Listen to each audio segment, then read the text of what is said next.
Having read your book, if I understand you, would I have this look on my face? That's clearly a book about the genesis for the center and about your 14 years on PBS with Scientific American Frontiers and about thinking that you knew more than you knew about how to do what we're doing here, which is conducting an interview, and about learning from other people and hearing what other people have to say. And I'm fascinated by how in the book you talk about this very thing. You thought you could just go into it using your training as an actor to understand what people were saying, but you also sort of took it for granted that you knew a little bit more than you did, and that it was less about hearing people and more about talking to people. And that's sort right. of what. So talk a little bit about that genesis for the center, and how it seemed that it surprised you that the tricks and the tools that you had accrued over decades of being an actor sort of failed you at a particular moment in your life. Actually, what I found was that I wasn't using those techniques, those tools that I had as an actor and an improviser enough in the interviews I was doing. And that's why it was more of a one-way street, because for me, the essence of somewhere at the essence of acting, and certainly at improvising, is what you're getting from the other person. There's a saying that many actors often use, that your performance is in the eyes of the other person, the other actor. And that's similar to the phrase, acting is reacting. And what that means is you let the other person in. You don't impose on them what you expect them to have to say or to feel or to know. You accept what they give you.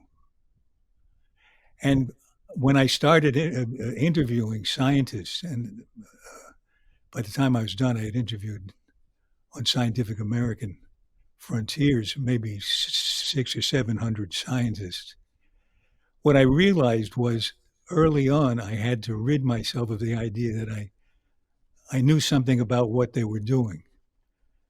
Because I might have had a general idea, but many of us have a tendency to, if we don't understand something, to make up an explanation for it that makes sense to us.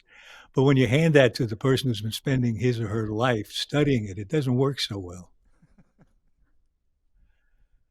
So I began listening more and not imposing my own point of view on it. And that turned out to have an effect not only on what I was doing, but on what the scientist was doing, the person being interviewed. They were invited in, and they made that connection. And once having made that connection themselves, they were less apt to give a lecture and more apt to talk to me personally about their work. So it really was an effective tool in creating something unexpected in an interview, where you're actually trading thoughts, reading the other's thoughts.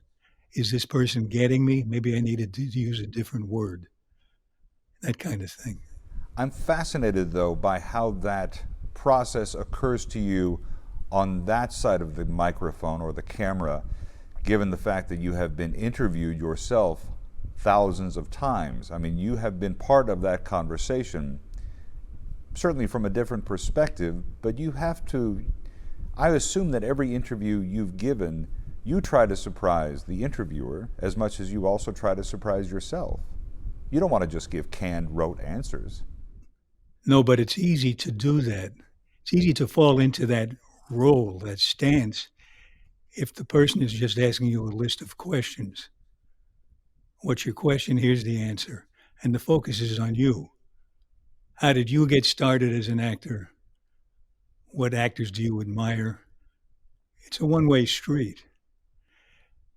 After I wrote the book and journalists were interviewing me about the book, several of them took up the challenge that I make in the book, where I say, don't know so much in advance what you want to ask. Find out from the conversation what you want to ask, what occurs to you in the normal back and forth flow of the conversation. So a few of them said, I'm going to take that challenge and I'm closing my computer right now. I'm closing the laptop and I'm just going to have a conversation with you. And when it was over, they said, that was one of the best interviews I've done. Now, you have to prepare a little bit. I was going to say, there's nothing worse than an interviewer who comes completely unprepared, just says, let's wing it, because that's the best conversation.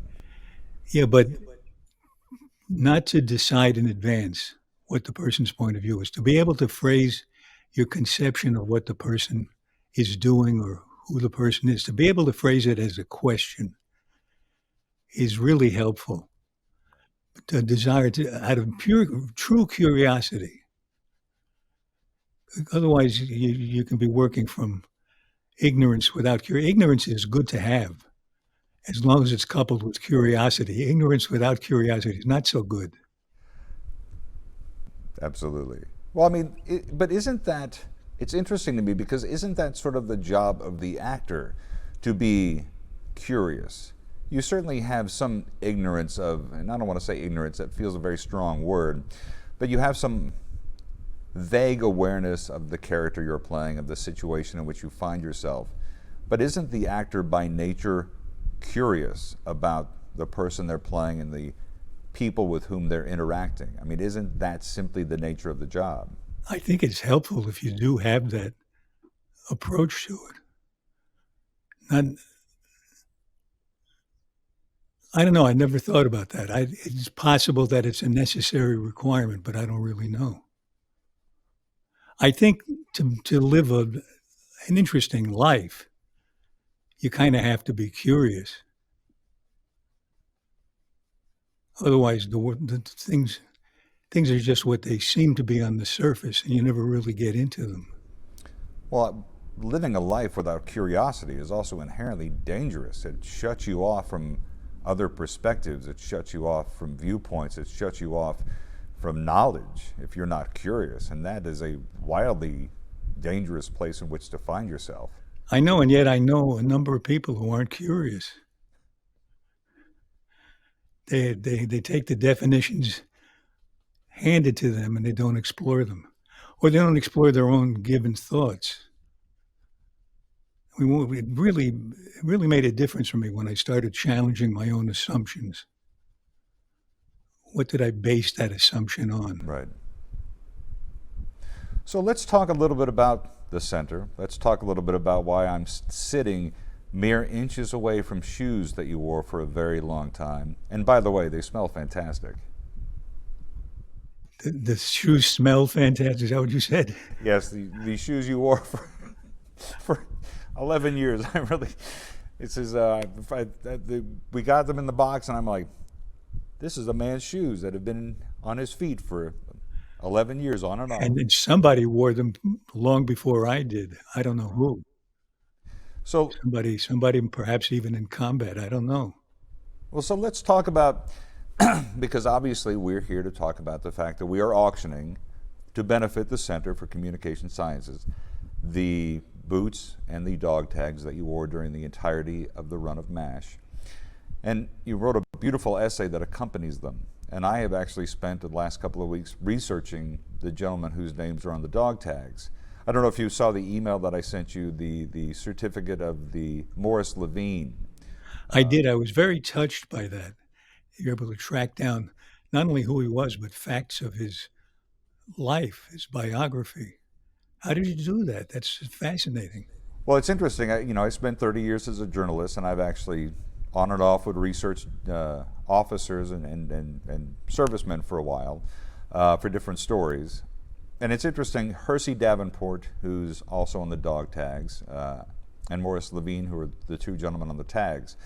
Hersey's records were actually fairly easy to find, in as much as that they were not part of the fire in 1972 at the National Archives in St. Louis.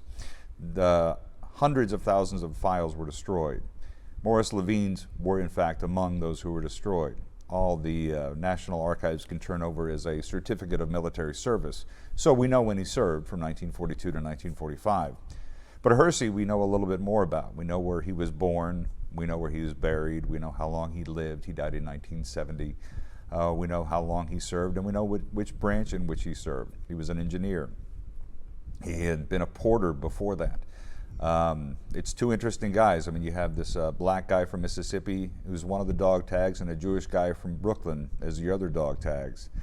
I mean, it is an interesting representation of two guys who served in World War II both from 1942 to 1945. You know, I wore every day that I put those dog tags on.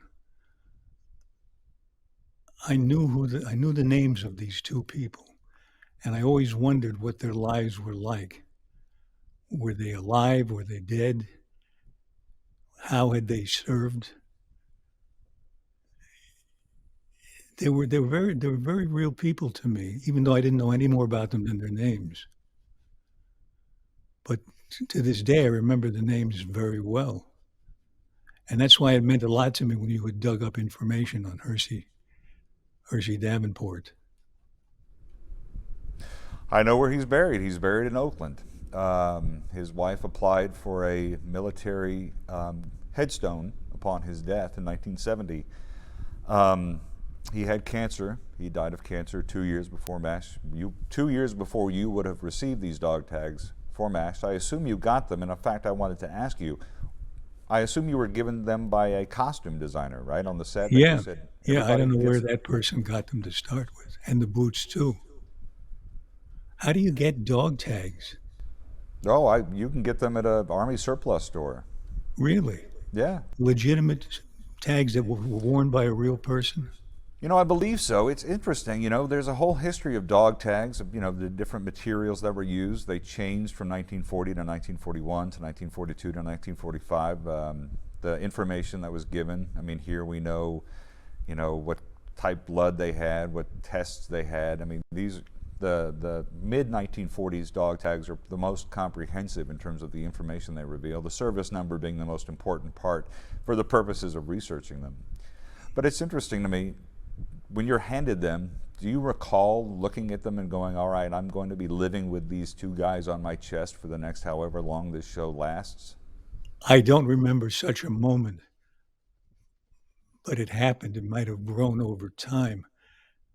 I don't remember if I just put the dog tags on and then as days went on, began to examine them more carefully, or if they were significant to me at first. But every day for 11 years, putting them on over my head and wearing them, I started, at some point I had a very close connection with them. They meant a lot to me. And putting on the boots and lacing up the boots, same thing. I was literally stepping into somebody's shoes. You know, actors often say, when I put on the shoes of the character, I understand the character better than I have until then. And there's an old joke about that. Two older actors are in a restaurant across the street from a theater where they're rehearsing a play. It's a play about Abraham Lincoln, and the guy playing Lincoln every day comes into the restaurant for lunch with a little bit more of Lincoln's clothing on, Lincoln's costume, the long coat, the pants, the vest. And one day, finally, he comes in wearing the shoes and the top hat. And one of the old actors turns to the other and says, that young man won't be satisfied until he's assassinated. But the shoes mean a lot to us for some reason. It's funny. It's a version of the old saying about being in someone else's shoes. Right. But it's almost as though I could share the boots with the person who first wore them. And all day long, they're all scuffed up, probably more scuffed up now than they were when I first started wearing them, but they were scuffed up when I started. And that feel of the leather on my foot, the comfort of being in the shoe, did something. I don't know. It's a mysterious thing, but it makes you feel more at home in the character. You know, it's interesting having gone back, obviously, in the last couple of weeks and watched probably all 251 episodes, or at least parts of them here and there, and the documentaries. There's a wonderful documentary that Mary Tyler Moore actually narrates. I believe you wrote that documentary from I believe it was 1981. You can actually go back and watch the evolution of the boots as they get more and more scuffed if you look in old photographs over the course of the show's of 251 episodes. And it is, to me, very, very interesting to sort of watch them take on a life of their own when you're just looking at the man's boots, for God's sakes. I mean, it's a really interesting exercise because you know that those are the same shoes, and you know that over the 11 years that you wore them, and the 11 years of being hired to be an actor and then becoming a writer, a creative consultant, and a director, and someone who took tremendous ownership of MASH, that these shoes grew with you as not just Hawkeye evolved, but as you evolved over the 11 years of doing the show. That's true, and you see that all in the scuff on the boots. Yeah. Do you, were you surprised when you got the dog tags? Did you even think twice about the fact that they didn't say Benjamin Franklin Pierce on them, that they were somebody else's dog tags? Did you think, well, why don't I have my character's name on this? Somebody could have easily stamped them on a piece of tin. I know, that is funny. I didn't miss having the character's name on there, but I was kind of surprised that there were real people's names on there. 2 people. It surprised me. Yeah. But it also I think it put me in contact with the experience of being in the Army in that situation better than if the character's name were on. If the character's name were on, then it would have been a message to me that it was as fake as the scenery. Huh. But real names on there, real people who lived in and experienced something like this, was an open door to me, to the character, to playing the scenes. It's fascinating to me the way you describe it, because you're talking about something that gives it immediate or instant gravitas and depth that would not have been there if it had just been a prop. Yeah, it would have seemed more like a prop. This seemed like a handshake. That's a beautiful way of putting it. Why are these the only 2 things that you kept from MASH? I guess it's the things that meant the most to me. I can't think of anything else I would have kept. There isn't any other object I would have kept, but they were constant for me. Every day we did the show, I'd have some extension of that experience we've been talking about, of connecting with the people who wore these objects. And I didn't know what to do with them, because it's not like you put them in a trophy case. They sat in the closet for years. And then I realized that they could come to life again and be used to help the Center for Communicating Science, because probably somebody would be interested in having a memento of the show like that. And I can't think of a better use for them but to contribute to the Center for Communicating Science. Was it difficult to put them in a box to send them here for the auction? No, because I knew they were going to a good cause. They were going to do more good than sitting in my closet. They were screaming, "Let me out."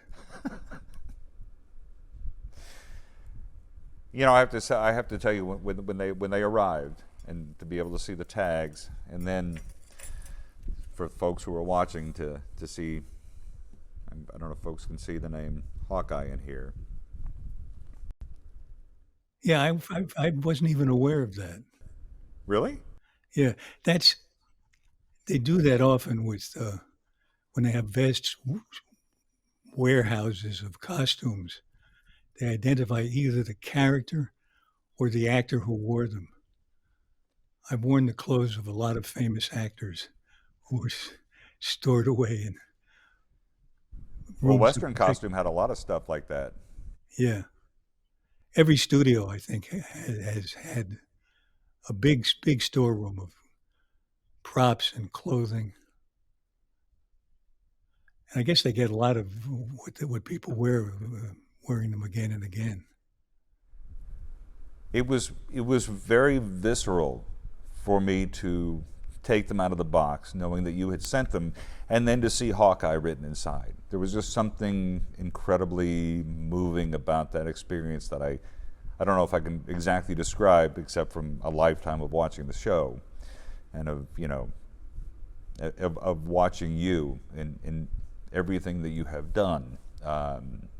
It was a profound experience, and I imagine for the person who winds up winning these and who contributes to the Center for Communicating Science, it will be a profound moment for them as well. Well, it'll be a good moment for me. And let me say a little bit about why. Yeah. Because the center means so much to me. It's really what my work has largely become lately. I do a podcast called Clear and Vivid, which is there to exercise my own curiosity, but it's also there to help raise money for the Center for Communicating Science. So a lot of what I do is aimed at helping the center. And what the center does to help us is train scientists to communicate about their work better. And the funny thing about that is that when we started, I had proposed the idea. And the basic idea that I proposed was to start training scientists with improvisation exercises to help them have the same experience that I had with the scientists when we were having good conversations that were really improvisations on both our parts. So we would start training scientists at the center with exercises based in improvisation. And then, and only then, would we start to work on formulating a message. And the message would be, they would be trained to change the message to suit whoever they were talking to, whatever group they were talking to. You'd explain your work differently if you were talking to graduate students or K-12 students, the general public, or other scientists. And the interesting thing is, I thought it was going to be the scientists talking to the public who would benefit. It turns out talking to other scientists in fields that are far flung from their own is very important because the other scientists are almost in the position of an educated layperson, and they need good communication too. You can't expect them to understand the terms, the processes you're aware of. They understand things in a different field and therefore in a different way. So you can bridge the gap. And I've been told by many scientists that the breakthroughs in the future will come from collaboration among different fields. Well, if it is, then communication among those fields is going to be very important. And of course, communicating with policymakers and funders is going to make science possible in the future, more possible than it is now, because lawmakers are asked for billions of dollars to fund huge science projects without fully understanding what they're funding sometimes, and therefore they don't fund it. So, I mean, who would put that much money into something that could or could not mean something? Right. So we've trained over 20,000 scientists in, I don't know, 7 or 8 or 9 countries. And the feedback we get is just wonderful. It's really, really helping. So I'm very proud of it. And I hope these boots and these dog tags help promote it. Well, it also couldn't have come along at a better time, because there is such a profound movement to convince people not to believe in science, or that, don't listen to scientists, don't want to understand, comprehend, or appreciate the significance of a scientist or a scientific breakthrough at this particular moment, which is profound. I mean, I can't even imagine such a thing would have ever taken place, yet here we find ourselves in this very sort of tenuous moment. And it seems that the center serves an incredibly important and necessary function at a time when it's needed the most. Yeah, it's extremely important to be able to talk with people, converse with them about things that affect their lives that they might not understand are factors that do affect their lives. So that what seems vague and aspirational, not something practical, can suddenly become practical for them. I don't know why. I don't know if anybody does know why scientists are regarded sometimes by others as elitists. If it's elite to be curious about the world, then I wish we were all elite. And what's neglected sometimes is people are skeptical of science, but what they forget or aren't really tuned into is the idea that scientists themselves are professional skeptics. They're skeptical of one another, and the really good scientists, and I think most scientists, are skeptical of their own adventures in trying to see if their thoughts are correct, if their hypotheses play out. Challenge your own thinking. So that's what that level of skepticism is very valuable. It's one of the things that keeps us afloat, keeps us from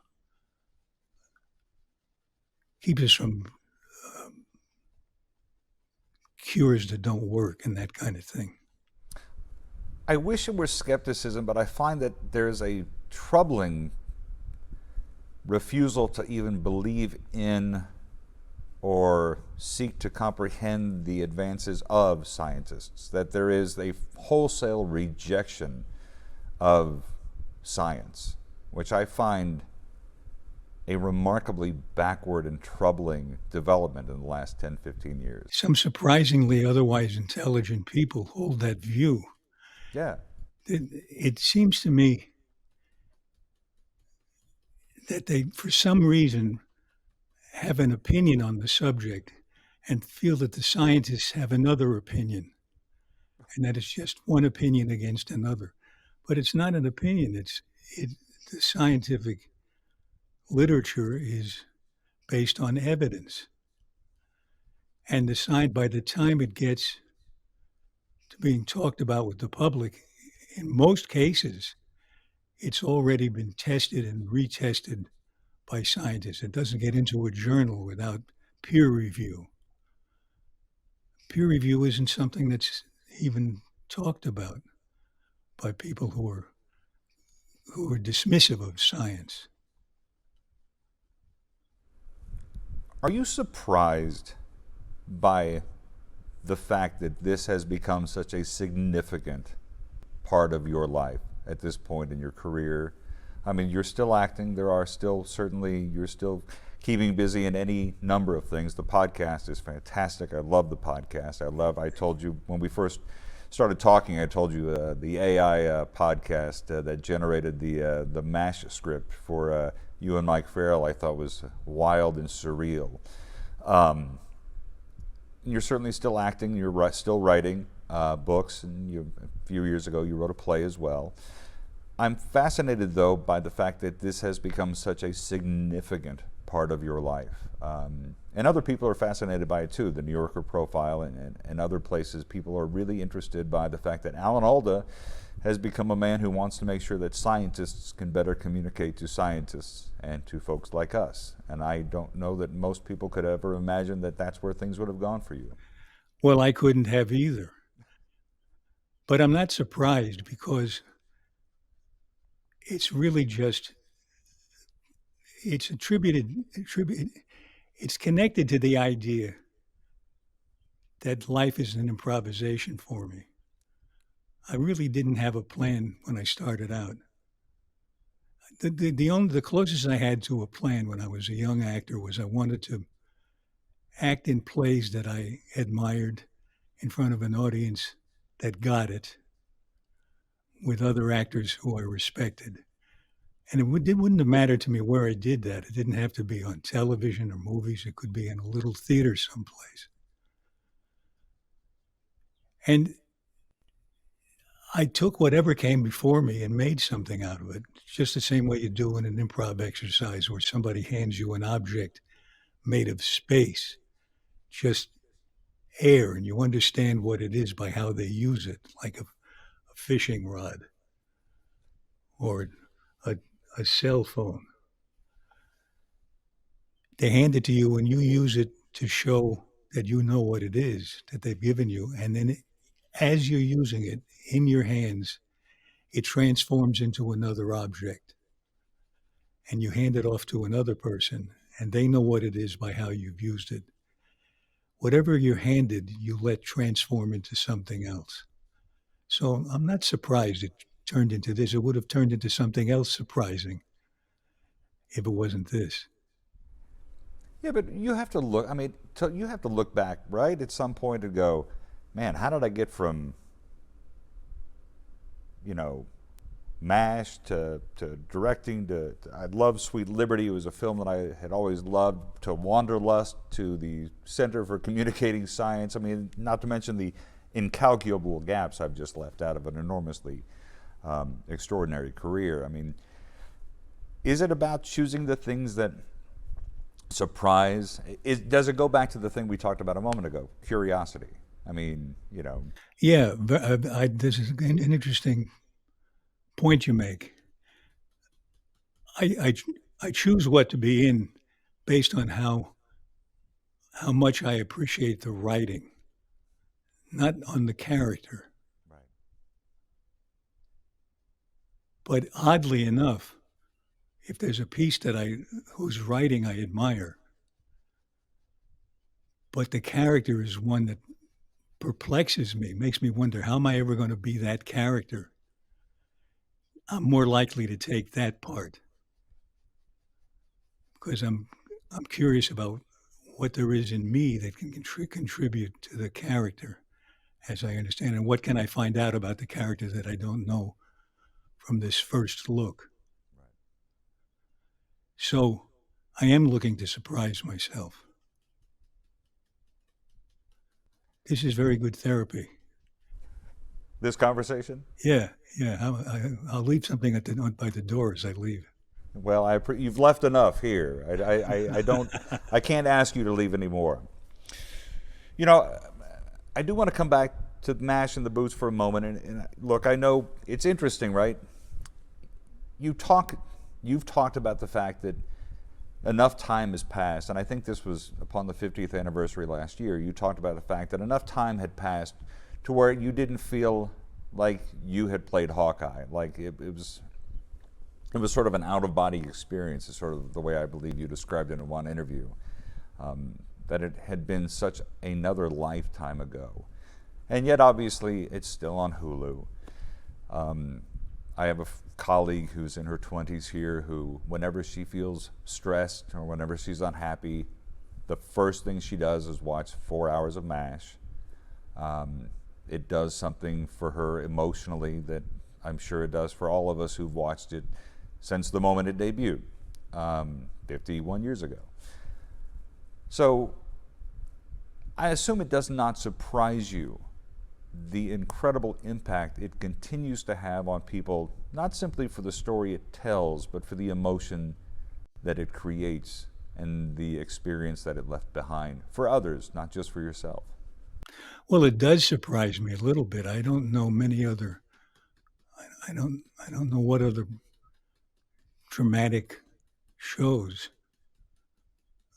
have the appeal over 50 years after they first came out, because most shows reflect the period that they're made in so much that you're visiting something nostalgic. But apparently I get the impression that a lot of people who come to it 50 years later for the first time are not looking back to see what life was like in 1972.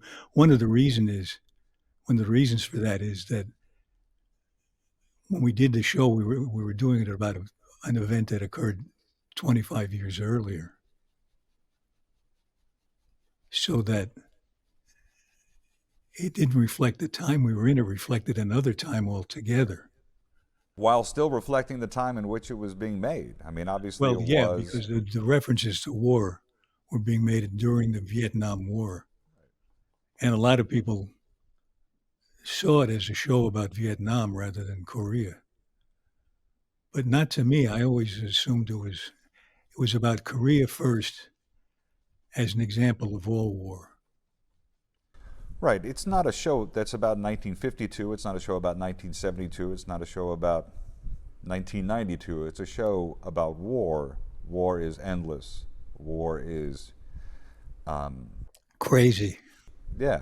I mean, again, that's why you took the show, right? Because you didn't want to make a sitcom about hijinks, about people who were in a camp during a time of crisis. You wanted to make a show, as Larry Gelbart once said, that brought, real style to pain. I didn't know he said that. Yeah, well, one of the things that I think made the show successful was that there was an aura and a smell about it that, as silly as it got sometimes, it still reflected an experience that real people had gone through. Because we interviewed a couple of hundred people who had lived the MASH experience in Korea. Doctors, nurses, patients. And when I was writing a show, I would look through the reams of interviews and I'd see sentences underlined by other writers. And I'd remember how that one statement by somebody being interviewed became a scene or a whole episode or a line of dialogue.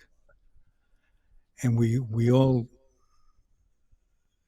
spread out over those interviews and got a lot of inspiration. So much to the extent that when Larry Gelbart and Gene Reynolds, who produced the show, went on a trip to Korea in the second or third year and talked to real MASH personnel, they told them that named a couple of stories that had actually happened to them, and they were totally made up stories. So that we had got the sense of what it was like to such an extent that if we made up a story, in a couple of instances it had actually happened. Do you ever watch it? No, I don't. I once in a while, if I'm changing stations and I see a clip of it, I watch for a minute or so. But as proud as I am of the show, after I do something, I tend not to look back anymore. Oh, I can understand that completely. I mean, look, you have had a remarkably extraordinary career. I can't imagine being tethered to one character, to one show, to one time for so long, which is what makes it interesting. A friend and I were talking about the fact I was getting ready for this today, and I said that I was talking to you, and he goes, "Man, that man is a national treasure." I said, "Yes, he is.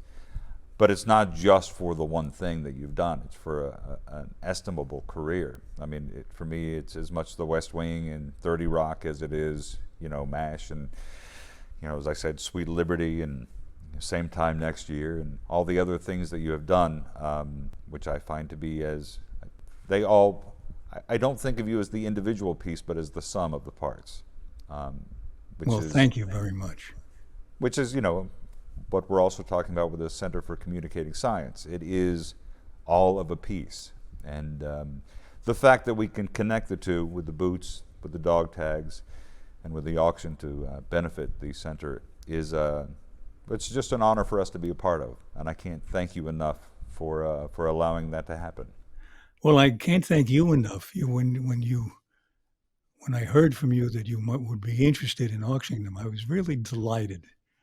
I thought, what a great chance now to put these boots and dog tags to work again. For 11 years, they helped promote the idea that human connection could be a palliative for war. And now they can promote the idea that a human connection can get us to understand the things that affect our lives so deeply, like science. It's an honor for us. I can't thank you enough. I can't thank you enough for this, for the experience, for the time that you've given me today. I have interviewed a lot of people in the course of my career. This is certainly one of the biggest. One of the highlights latest. This is certainly one of the latest. Well, when you put it like that, look, I mean, you know, I've interviewed a lot of folks. Very few of them have involved national treasures. So, Well, that's way too kind. Thank you. Alan, thank you. The fact that you let me call you Alan is already very. Oh, come on. I don't know if I can handle that for much longer. It was fun talking with you, Robert. Thank you.